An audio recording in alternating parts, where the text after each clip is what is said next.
Bismillahirrahmanirrahim. Qala Rasulullah sallallahu alaihi wasallam,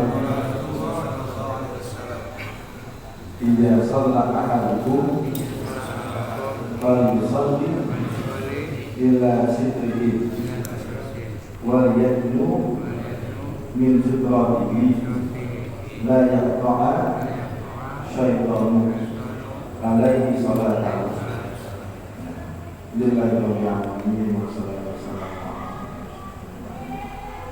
Bersabda Nabi sallallahu alaihi wasallam, "Idza shalla ahadukum," apabila salat salah seorang dari kalian, falyusalli ila sitrihi atau sutrihi, maka hendaklah dia salat kepada sitrihi, wal yadnu min sutrihi, dan mendekatkan ke sitrinya, la yaqta'a syaitan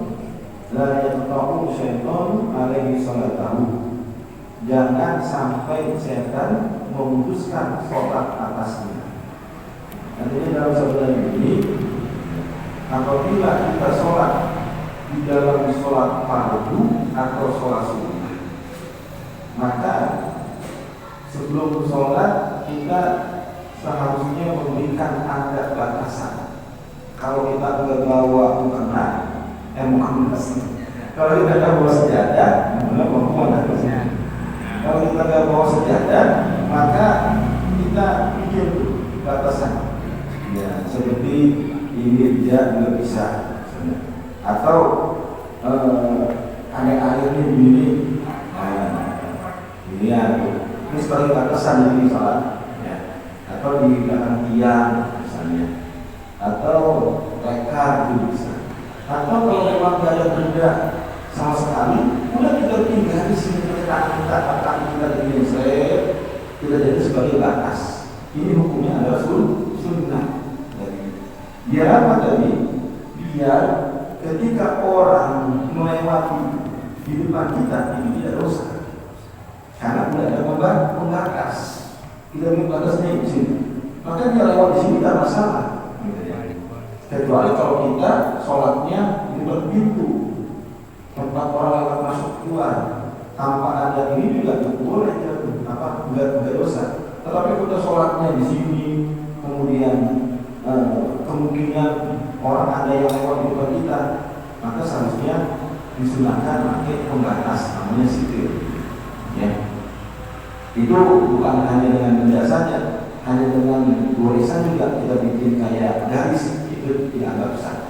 Apalagi kalau kita bawa sejadah, ya ini sebenarnya. Kenapa itu? Tujuannya agar jangan sampai setan tersebut memutuskan kita di dalam sholat. Artinya ketika kita tidak menggunakan sikit tersebut, nanti akan timbul yang namanya rasa was-was. Takut ada orang lewat, kasihan dia dosa misalnya, gitu kan? Nah, maka dengan sholat tersebut, ya sholat kita tidak menjadi musuh dirinya. Ya, khawatir terus. Ya, yang dimana dari kita tidak khusus di dalam sholat tersebut. Ya, ini sunnah hukumnya. Kalau kita lupa ya masalah.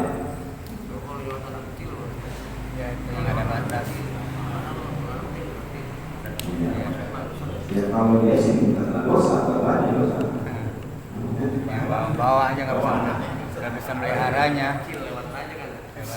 Tapi kalau bapaknya udah berusaha dalam sholat ya tidak masalah, kecil. Cuma kita seharusnya memang memberitahu dia susahnya jangan kalau sholat ini ya, kalau semua jangan depan dan belakang lah. Nah itu ya.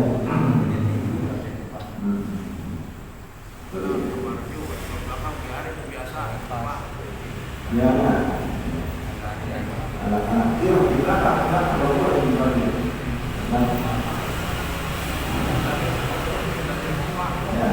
Ya, waktunya dong. Bukan masalah boleh. Misalnya kalau nanti ada yang misalnya siapa sini, imam itu datang, dia keluar. Ini yang ganti, ini harus ada yang ganti dari pertama. Ya,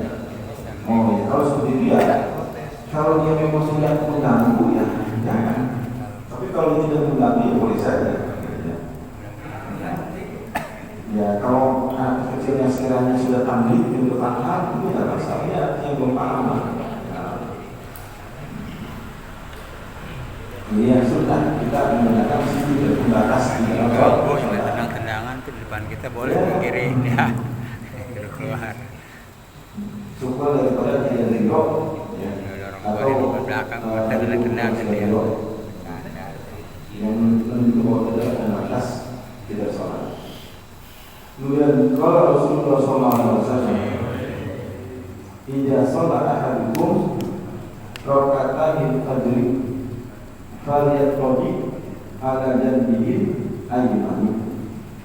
Bersabda Nabi SAW, "Idza shalla ahadukum," apabila sholat salah seorang dari kalian, raka'atan fajr, akan 2 rakaat, akan sholat 2 rakaat fajar. Kalau dia tadi ala janbi ayman, maka berbaringlah di atas sisi kanannya. Ini ketika kita melaksanakan sholat sunnah fajar 2 rakaat, kapan itu? Setelah azan subuh, sebelum sholat subuh. Nah, ini ada yang mengatakan sholat sunnah fajar, ada yang mengatakan sholat sunnah qobliyah subuh. Ya. Maka kalau kita sudah mengerjakan sholat sunnah fajar 2 rakaat sebelum sholat subuh, ya, disunahkan kita berbaring. Berbaring tersebut, yang palak sebelah sini, kaki sebelah sana, menghadap kiblat. Berarti lambung sebelah kanan, ya, di bawah. Ya. Nah, itu akan daripada sunnah. Ya.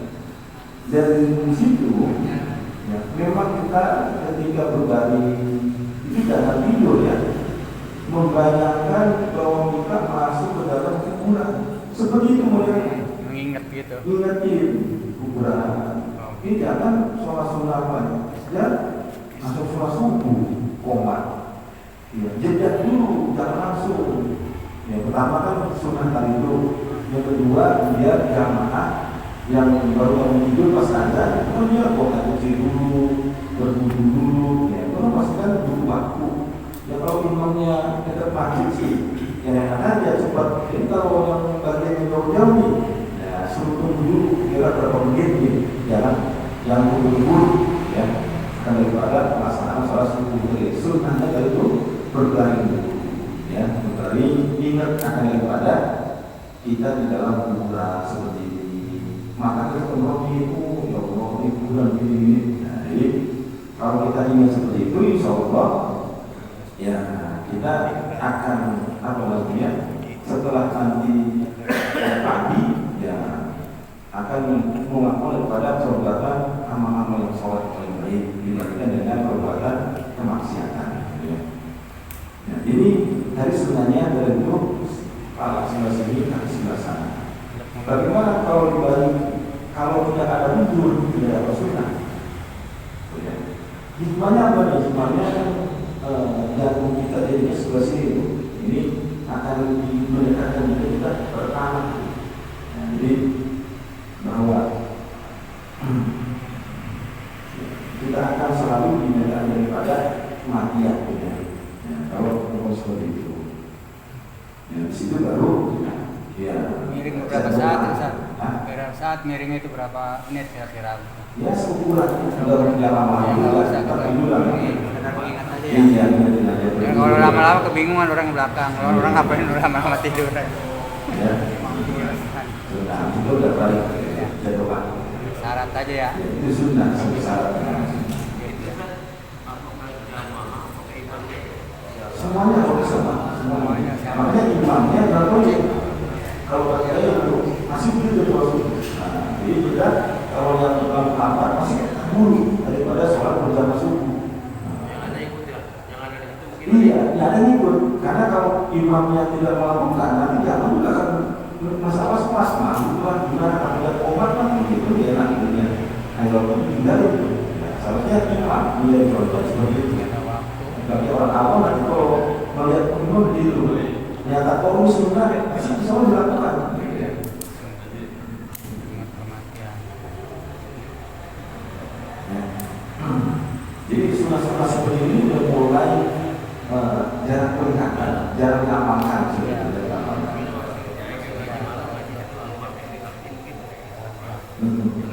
Iya, berarti itu pasti itu subuh.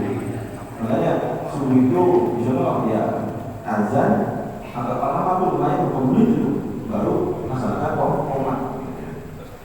Jadi orang itu udah pada kumpul semua. Nah, jadi ya, sholatnya tidak merasa buru-buru. Bahkan kalau ada imam Hanafi itu agak terang-terang subuhnya. Cuma kalau kita tetap ya itu harusnya di awal waktu dari itu ya. Meskipun hari sering dengan kita berkali ya, setelah sholat sunnah maghrib. Kalau udah dikasih waktu kata benar jam sekian belum waktunya kemat. Iya. Iya. Sama kemat. Iya. Kagak berlaku aku. Diladenin maunya begitu. Ya, memang kesepakatan. Ada juga tadi yang saya perhatikan tinggal 1 menit abang-abang dia menjadi imam kali ya. Dia sholat sunnah. Dia juga berani. Ya, ingat kita kalau ngaji ini bersama imamnya satu murid harusnya ada sepakatan dulu ya waktu sebelum. Jadi saya berbaringnya itu fajar dulu apa baring dulu? Sudah ngajar dulu. Terus fajar dulu setelahnya ya. Habis ngajar, Salam. sholat sunnah fajar, habis itu Salam. sebelum komat. Ya. Habis salam kita boleh. Iya. Terus nggak lama komat baru dah. Bahkan suruh sholat fajar tuh baca ya Hayyul la ilaha illa ya Hayyul Qayyum. Nah, berapa? Kemudian berkali nggak lama berdoa. Habis itu komat. Siapa yang duduk jadi imam subuh? Nah, lain ya.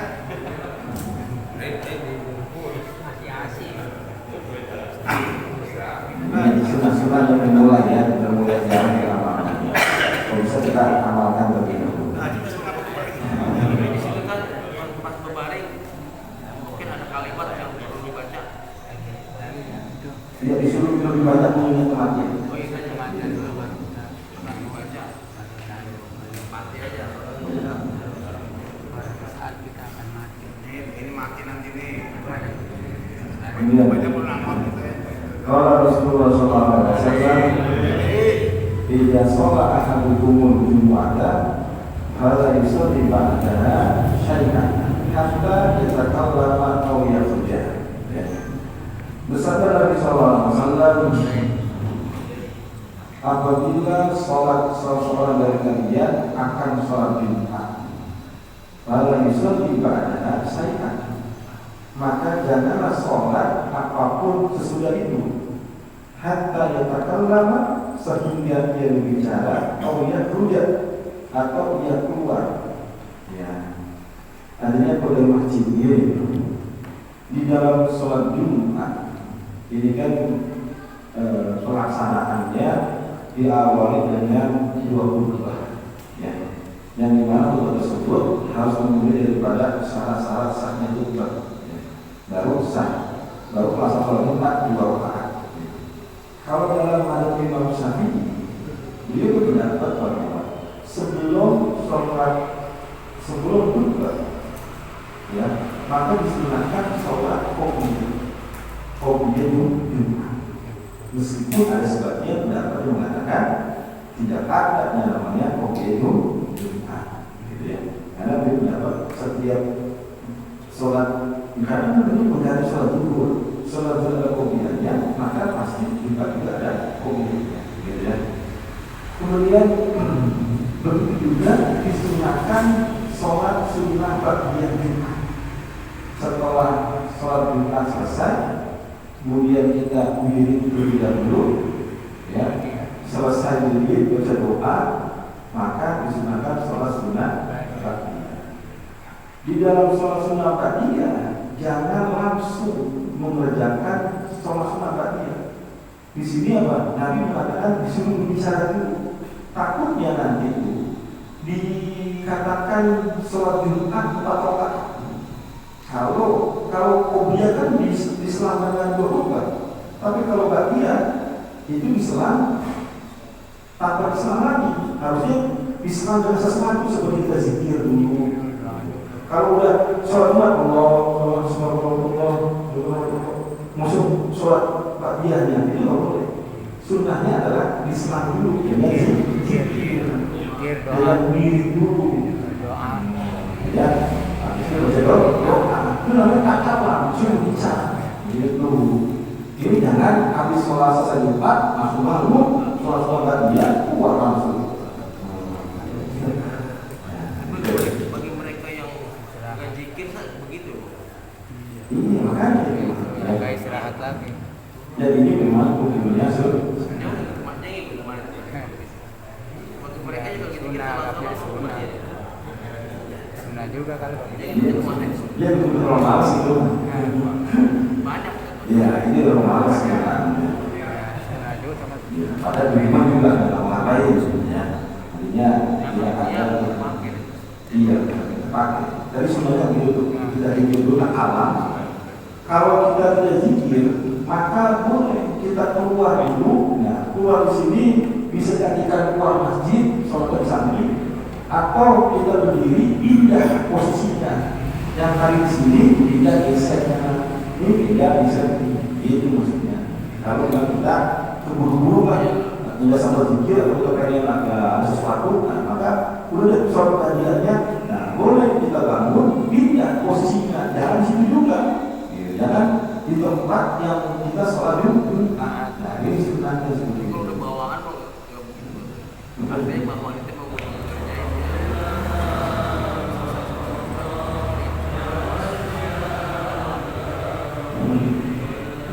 Kan ini tadi, ya penting yang kita belajar beliau dari dia, dari harus mengetahui daripada tata cara kita beribadah.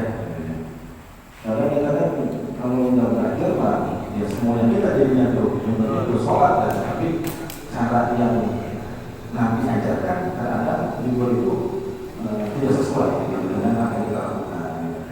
Nah kita belajar, kita perbaiki darinya. Jadi kalau kita sholat Jumat, jangan langsung sholat bahagia zikiran dulu, bahkan disuruh ngomong daripada perkata-perkata manusia berdunia itu boleh sunnah bahagia atau kalau enggak kita zikir dan sholatnya tidak jangan dipakai itu tidak kemana. Memang itu sebenarnya sih sunnahnya kita sholat sunnah dan dia dia jangan sama di tempat kita sholat fardu. Nah itu pak faedahnya agar tempat-tempat tersebut nanti bisa menjadi saksi bahwa kita pernah sholat di sini, pernah sholat di sini, pernah sholat ini ya. Saya kalau di imam ya sholat sunnah ini mau mana-mana aja gitu ya. Jadi biar semua tempat kita pernah ngerasain sholat. Nah itu saksi, kita dulu saksi dari anaknya. Ini bulan-bulan hari kalau malam fasa jam sekian ini pernah ngaji di sini ini saksi di dalam perbuatan amal kebaikan atau amal keburukan.